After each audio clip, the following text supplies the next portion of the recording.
Ever since I first began hunting for excellent throws, there has been one set of excellent throws that has always seemed out of reach.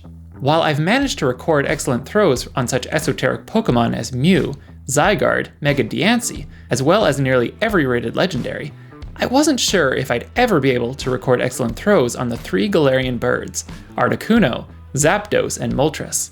Not only would an excellent throw guide for these birds be useful, but it's also been one of the most requested guides on this channel. While excellent throw guides for these birds were theoretically possible, there were too many factors working against me. These birds spawn only when using daily adventure incense, and only then, quite rarely, with only one bird showing up every few hundred spawns on average. On top of that, with their incredibly high flea rate, it was rare to get the chance to make more than one throw attempt for any spawn. I had personally only seen 3 birds ever, and had failed every time to make an excellent throw.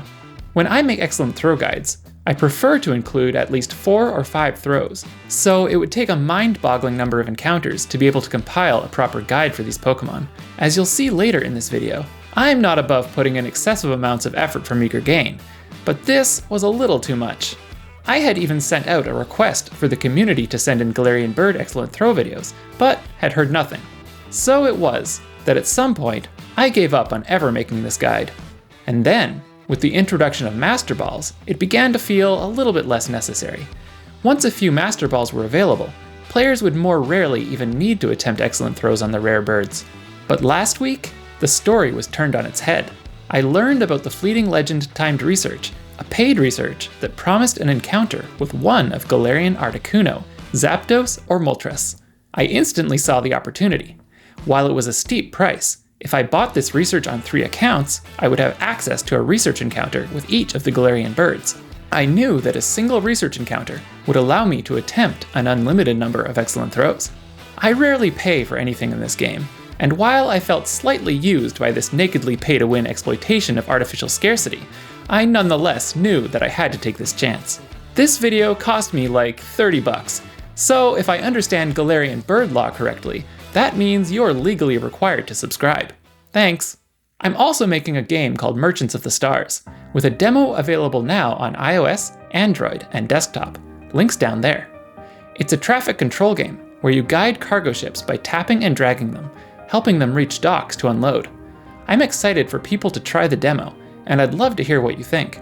Play it now on the platform of your choice, and please wishlist it on Steam by following the links below or going to taugames.ca/MOTS. After buying the research on all 3 accounts, I spent a day or two completing the obligatory research tasks. Fortunately, unlike previous paid research tasks for rare Pokemon like Shiny Mew or Jirachi, the tasks for Fleeting Legends were pretty easy. With those done, the encounters became available. To make the best of finally catching my white whale, I relied on a trick that I discovered a while ago and have documented in a previous video. As explained in that video, if you make a throw in airplane mode and then hard close the app, then the game doesn't realize the throw was made at all. This allows us to make an unlimited number of throw attempts without any risk of actually catching the Pokemon or wasting any Pokeballs. Interestingly though, I discovered this time that while the exploit still works, Niantic has actually slightly altered airplane mode behavior. Before, after a throw in airplane mode, the game would pause forever until an internet connection was re-established. Now, once the game realizes the internet was unavailable, it causes the Pokemon to break free and allows another throw. Internally, the game will actually save these throws and replay them when the internet is available again. For example, if you make several throws on a Pokemon in airplane mode, the game will appear to undo them, returning your Pokeballs to you. However, this is deceptive. Once an internet connection is re-established, the game will replay these throws and potentially cause a catch to occur, as well as spend all the Pokeballs you threw. So, if you don't want to actually catch the Pokemon yet, it's important to hard close the app to clear the throw buffer before disabling airplane mode. Anyway, I used this airplane mode trick to make a ludicrous number of throw attempts on all 3 of the Galarian Birds. There are quite a few different throw variations possible on all the Galarian Birds. All of the birds tend to be quite active and will attack or move frequently, so Circle Lock is a viable technique for all of them. For those unfamiliar with it, Circle Lock is a technique to successfully throw at Pokemon that attack and dodge frequently. Do it by holding down a finger on the Pokeball until the catch circle reaches the size required for an excellent throw. Then, Wait until the Pokemon attacks. Once it starts its attack animation, you can throw the ball. If you release the ball before the catch circle is visible, then when it reappears, the catch circle will still be the correct size for the excellent throw. On top of the question about whether to circle lock, Articuno and Moltres both move between down and up positions on the screen. Zapdos is relatively simple, staying in one position on the screen.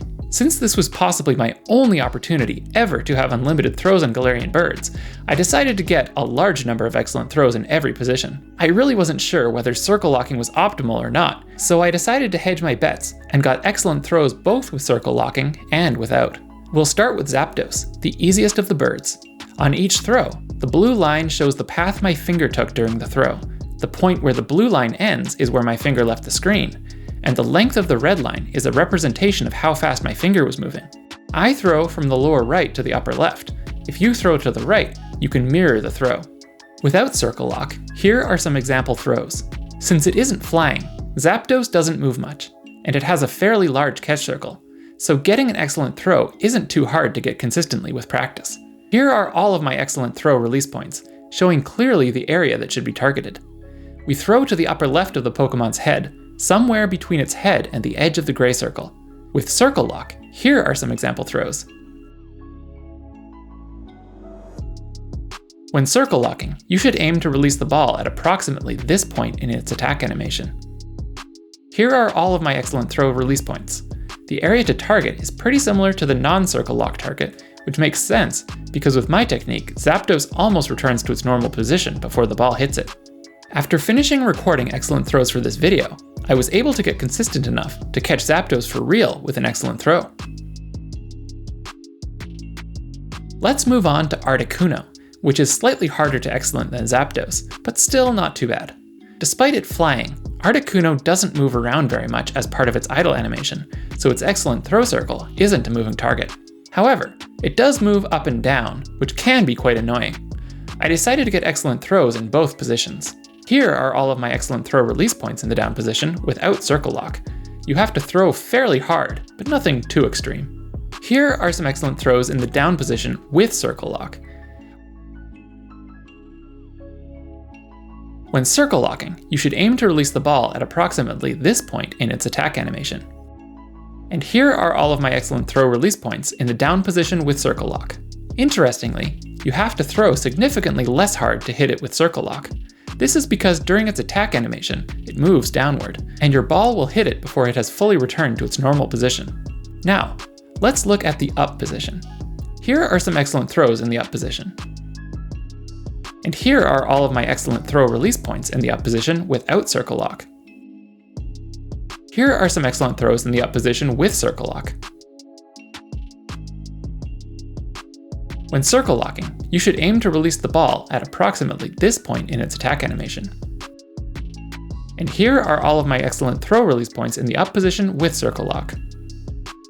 Hitting Articuno in its up position isn't too difficult, but I wouldn't recommend trying it. It's much easier to get excellent throws in its down position, in my opinion. After finishing recording excellent throws for this video, I was able to get consistent enough to catch Articuno for real with an excellent throw, making me 2 for 2 on excellent throw catches. Now for the final Galarian bird, Moltres. This one is significantly more difficult to get excellent throws on than the other two. This is mostly because unlike Zapdos or Articuno, Moltres moves up and down significantly during its idle animation, making it a moving target. That said, this Pokemon is still positively simple to excellent compared to some real doozies like Execute. Like Articuno, Moltres has both an up and down position that it moves between. I decided to get excellent throws in both positions. Here are all of my excellent throw release points in the down position without circle lock. You have to throw quite hard, almost to the edge of the screen. Here are some excellent throws in the down position with circle lock. When circle locking, you should aim to release the ball at approximately this point in its attack animation. And here are all of my excellent throw release points in the down position with circle lock.